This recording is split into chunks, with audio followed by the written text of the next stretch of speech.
اعوذ باللہ من الشیطان الرجیم بسم اللہ الرحمن الرحیم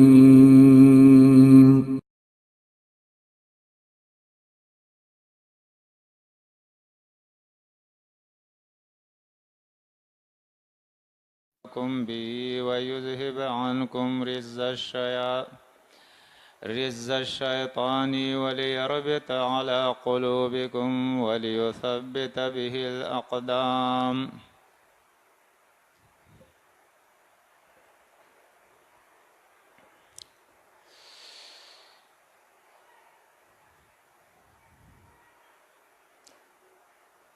یہاں سے دوسرا رکوع شروع ہو رہا ہے آیت نمبر 11 سے۔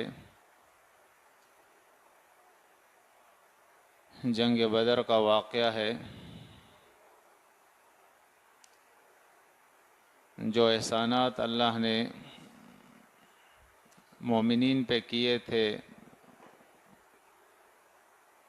ان کا ذکر کیا جا رہا ہے، کیونکہ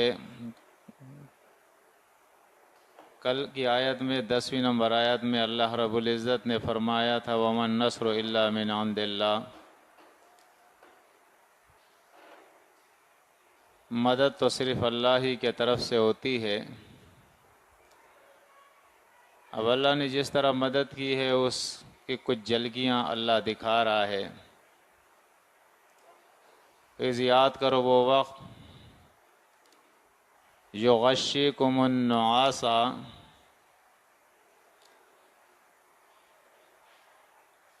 کہ جب تمہیں گھیر لیا نعاس نے، یعنی اونگ نے۔ نعاس اس نیند کو کہتے ہیں جو تھوڑی سی نیند ہو، جس کو ہم اونگ کہتے ہیں۔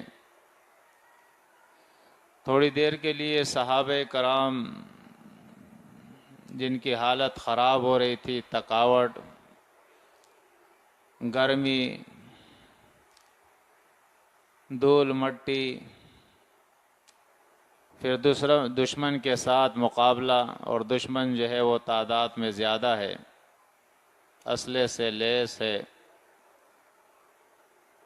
تو ان حالات کے اندر اللہ رب العزت نے تھوڑی سی دیر ان کے اوپر اونگ کو طاری کر دیا۔ غش کہتے ہیں کسی چیز کو ڈھانپنا۔ نیند سے جو ہے وہ عقل کے اوپر پردہ آ جاتا ہے، اور نیند اصل میں ہوتی ہے جب انسان کے کان سو جاتے ہیں تو آدمی سو جاتا ہے۔ فرمایا امنۃ منہ، یہ امن تھا اللہ کے طرف سے، یعنی اس اونگ کو اللہ کی اس نعمت سمجھو کہ یہ اللہ کے طرف سے امن تھا۔ جیسے ہی وہ اونگ کی حالت ختم ہوئی، صحابہ کرام چاق و چوبند ہو گئے، تازہ ہو گئے، دوبارہ ان کے حوصلے بڑھ گئے۔ وَيُنَزِّلُ عَلَيْكُم مِّنَ السَّمَاءِ مَاءً، اور فرمایا نازل کیا تمہارے اوپر آسمان کے طرف سے پانی، لِيُطَهِّرَكُم بِهِ، تاکہ پاک کر دے تمہیں اس کے ذریعے۔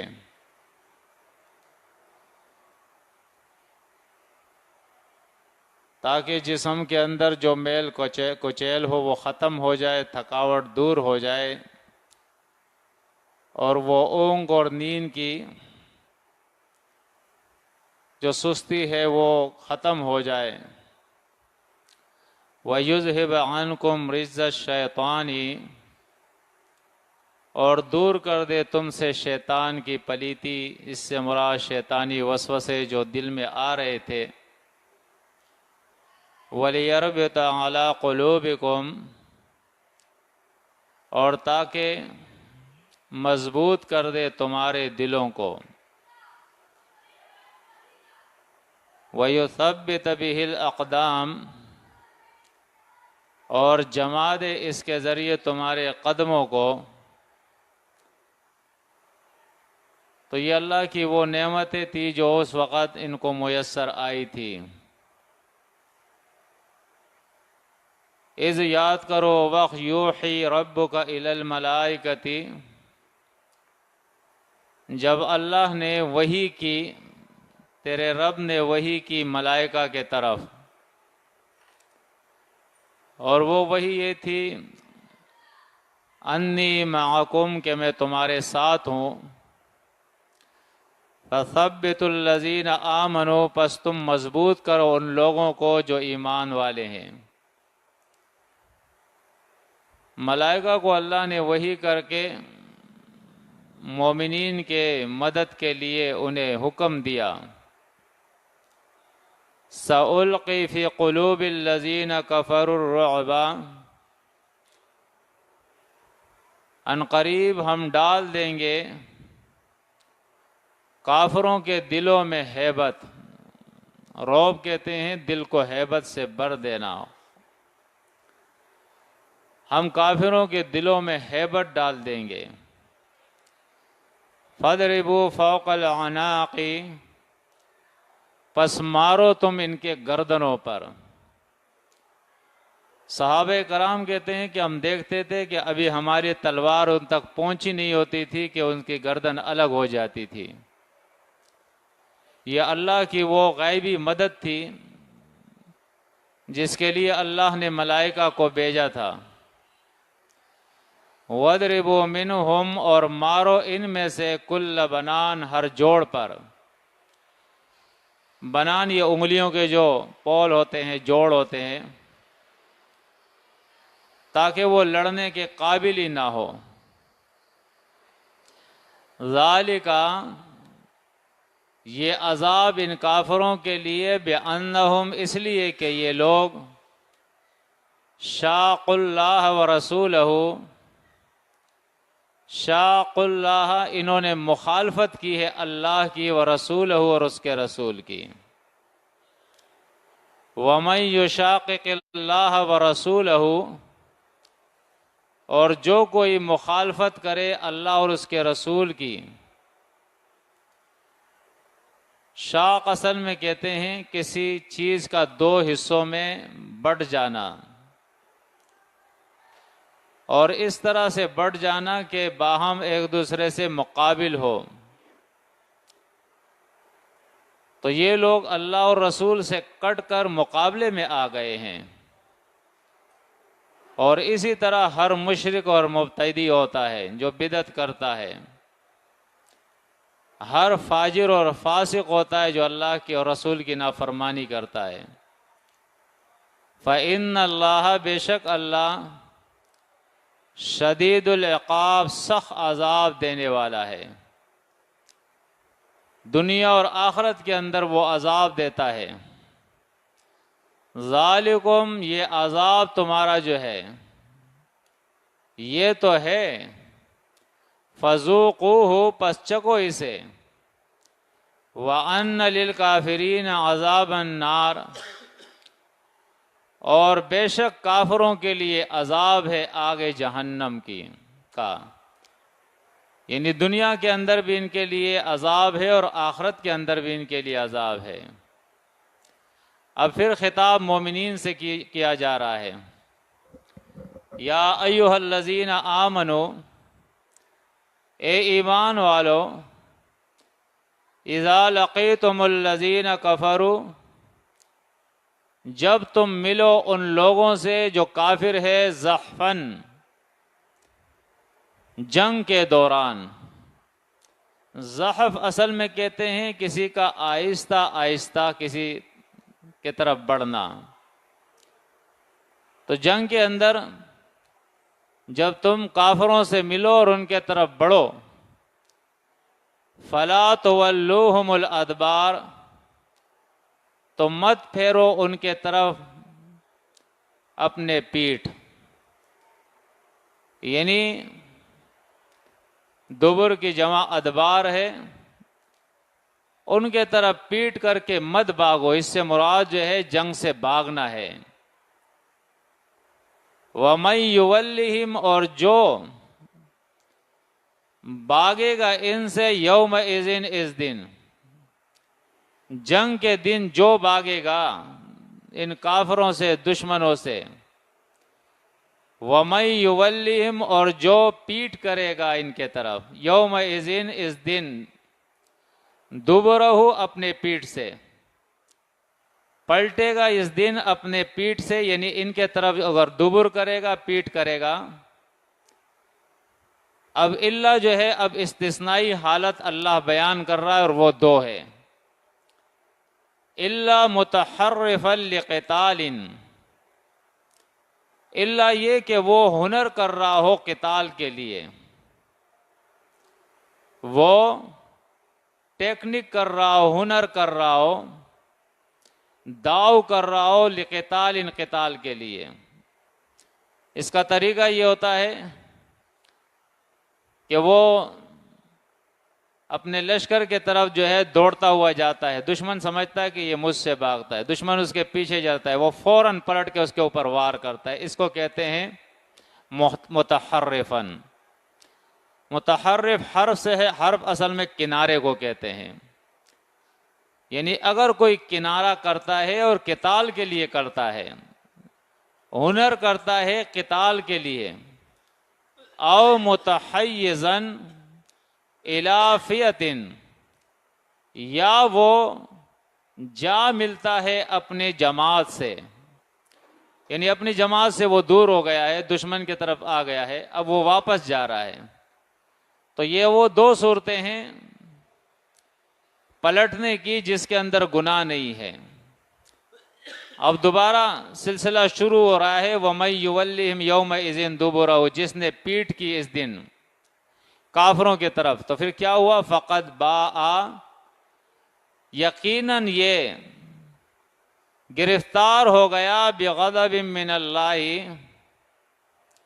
اللہ کے غضب میں، وَمَأْوَاهُ جہنم، اور اس کا ٹھکانہ جہنم ہے، وَبِئْسَ الْمَصِيرُ، اور بری ہے پلٹنے کی جگہ۔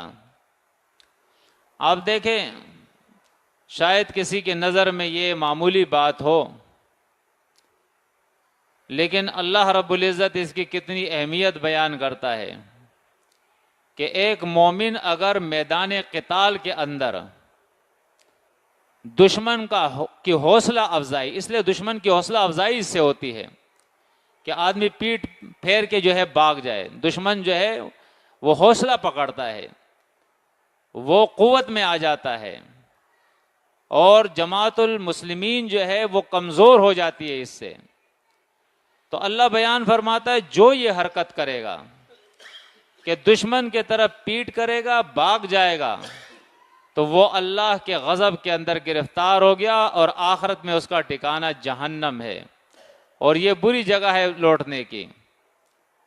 دیکھیں آپ، قتال کے میدان میں بھی ہو گیا، ایمان لانا تو چھوڑے، میدان قتال میں بھی گیا ہے، لیکن یہاں اگر اس نے اللہ کی نافرمانی کی کہ وہ قتل ہوتا ہے تو قتل ہو جائے، کوئی بات نہیں ہے، لیکن وہ دشمن کی طرف پیٹ نہیں کرے گا، وہ بھاگے گا نہیں، بزدل نہیں بنے گا وہ۔ اگر وہ بزدل بن گیا، دشمن کی طرف اس نے پیٹ کر دی، وہ بھاگ گیا، تو اللہ فرماتا ہے کہ دنیا میں وہ اللہ کے غضب کے اندر گرفتار ہو گیا، اور آخرت میں اس کا ٹھکانہ جہنم ہے۔ اب پھر اللہ اپنے احسانات یاد دلاتا ہے، فَلَمْ تَقْتُلُوهُمْ، پس تم نے انہیں قتل نہیں کیا، وَلَٰكِنَّ اللَّهَ، ولیکن اللہ نے قتلہم، ان کو قتل کیا تھا۔ ان کے جو یہ بڑے بڑے سردار قتل ہوئے، فرمایا یہ اللہ نے ان کو قتل کیا ہے۔ وما رمیتا، اور نہیں پھینکا تھا تو نے، اذ رمیتا، جب تو نے پھینکا، ولیکن اللہ رما، ولیکن اللہ نے پھینکا تھا۔ اس کے دو تشریحات ہیں، ایک تو وہ ہے جو عام ہے، مفسرین نے لکھی ہے، روایات کے اندر آئی ہے کہ نبی کریم صلی اللہ علیہ وسلم نے اپنی مٹھی کے اندر کچھ ریت اور کنکر لیے اور کافروں کی جماعت کی طرف پھینک دیے، اور اللہ رب العزت نے اس ریت اور کنکر کو ان کافروں کے آنکھوں پر پہنچا دیا اور انہیں اندھا کر دیا، ان کو کچھ نظر پھر نہیں آ رہا تھا۔ اور دوسرا رمیتا سے مراد جو ہے یہ تفسیر ہے کہ جو تیر تم مار رہے تھے ان کو، تو وہ تیر ان تک پہنچانا ٹھکانے پر، اور ان کے بڑے بڑے سردار اس سے قتل ہو گئے، جس سے ان کے پورے لشکر کے حوصلے پست ہو گئے۔ فرمایا یہ کام اللہ نے کیا تھا، وَلِيُبْلِيَ الْمُؤْمِنِينَ مِنْهُ بَلَاءً حَسَنًا، اور اس لیے کہ اللہ مومنوں کو اپنے طرف سے آزمائے، بلاءً حسنا، اچھی آزمائش کے ساتھ، یعنی یہ ایسی آزمائش تھی جس آزمائش کے اندر مومنین کے لیے بلائی تھی، خیر تھا۔ ان اللہ، بے شک اللہ، سمیع، سننے والا ہے، علیم، جاننے والا ہے۔ ذالکم، یہ، وَأَنَّ اللَّهَ، اور بے شک اللہ، موہن قید الکافرین، کمزور کرتا ہے چال کافروں کی، کافروں کی چال اللہ کمزور کرتا ہے۔ ان تستفتحوا، اگر تم فیصلہ چاہتے ہو، فتحن سے ہے، فتحن کسی چیز کے کھولنے کو کہتے ہیں۔